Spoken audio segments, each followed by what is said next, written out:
Halo pecinta Bravos di mana saja Anda berada, kita jumpa lagi dalam program Monolog.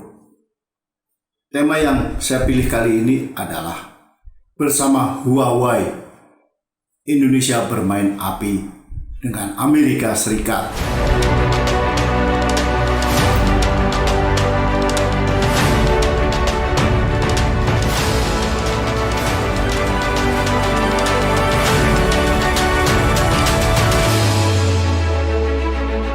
Sebelum meninggalkan Washington menuju Amerika Serikat, Antony Blinken paham betul bahwa dia akan kembali dengan tangan kosong, bahkan mungkin dengan membawa persoalan baru. Blinken tiba di Jakarta pada 13 Desember 2021. Ini karena Menko Maritim dan Investasi Luhut Panjaitan atau biasa disingkat dengan LBP telah mengibarkan isyarat sebaiknya Amerika Serikat jangan macam-macam terhadap poros Jakarta-Beijing. Isyarat ini berupa kunjungan LBP yang kerap dijuluki Menteri Super itu ke kantor pusat Huawei pada 8 Desember 2021 atau kurang lebih 5 hari sebelum Blinken hadir di Indonesia. Dan kita ketahui Huawei adalah raksasa telekomunikasi dan teknologi terbesar di Cina dan berada di tingkat teratas perusahaan-perusahaan Cina dalam daftar hitam pemerintah Amerika Serikat. Huawei menurut pemerintah Amerika Serikat tergolong Chinese Military Industrial Complex Companies. Dosa Huawei, tanda kutip dalam tentunya, adalah menjadi pemasok perangkat keras dan lunak ke industri militer Cina. Selain itu, produk Huawei menurut pemerintah Amerika Serikat bisa dimanfaatkan untuk operasi intelijen Cina di mana saja mereka berada. Kepada Huawei, LBP mengungkapkan agar terlibat dalam pengembangan digitalisasi ekonomi di Indonesia, termasuk sistem telekomunikasi 5G, kecerdasan buatan, dan energi terbarukan. Bagi Blinken, undangan kepada Huawei adalah masalah sangat serius karena LBP adalah orang terkuat di pemerintahan RI saat ini.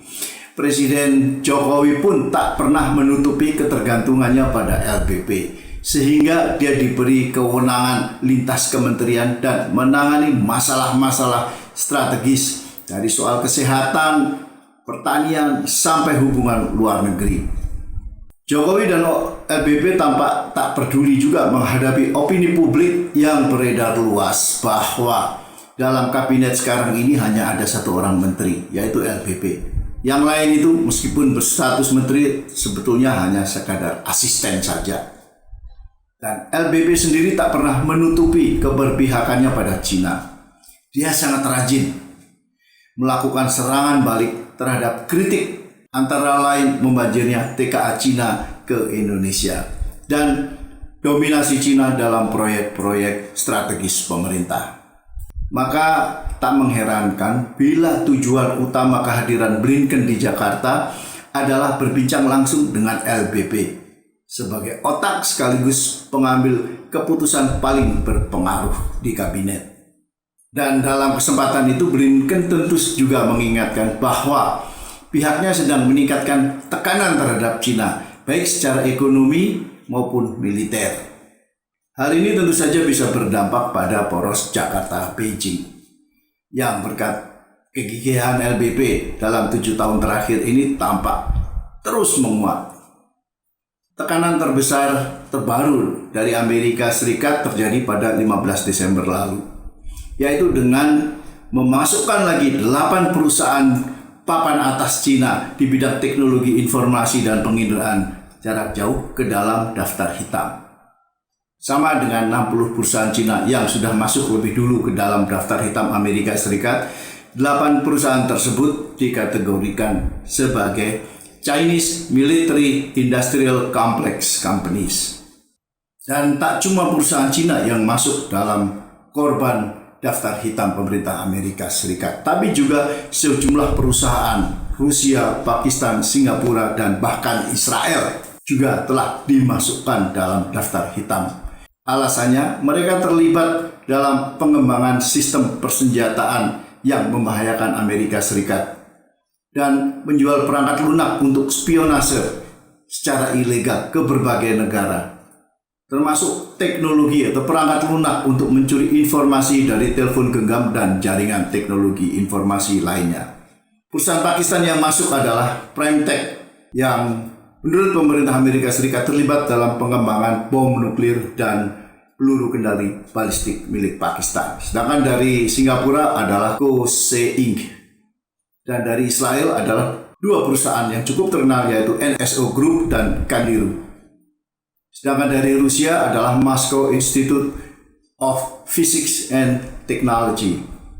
Secara militer, Amerika juga sedang meningkatkan kerjasama dengan negara-negara Indo-Pasifik. Tidak lagi terbatas pada negara-negara di bibir Laut Cina Selatan dan Timur. Ketahui Laut Cina Timur itu sebagian adalah milik Jepang dan Korea.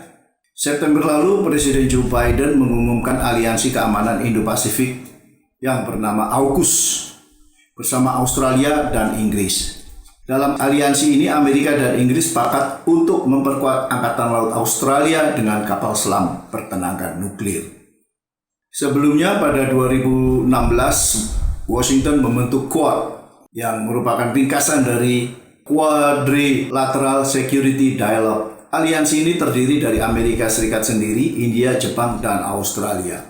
Tujuannya adalah untuk menjalin kerjasama militer dan diplomatik untuk menghadapi Cina yang belakangan ini makin agresif dan ekspansionistis. Nah, dalam konteks ini, maka tak tertutup kemungkinan Amerika Serikat juga akan memasukkan daftar hitam semua perusahaan yang berhubungan dengan Chinese Military Industrial Complex Companies.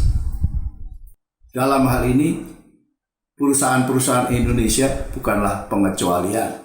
Alasan utama Washington atau Amerika Serikat proyek Huawei di Indonesia seperti diungkapkan oleh LBP bisa membuat Cina memiliki akses sangat luas, bahkan tak terbatas terhadap sistem pertahanan dan keamanan Indonesia. Dan bila itu terjadi, Indonesia akan benar-benar jatuh di bawah kendali dan menjadi satelit Cina.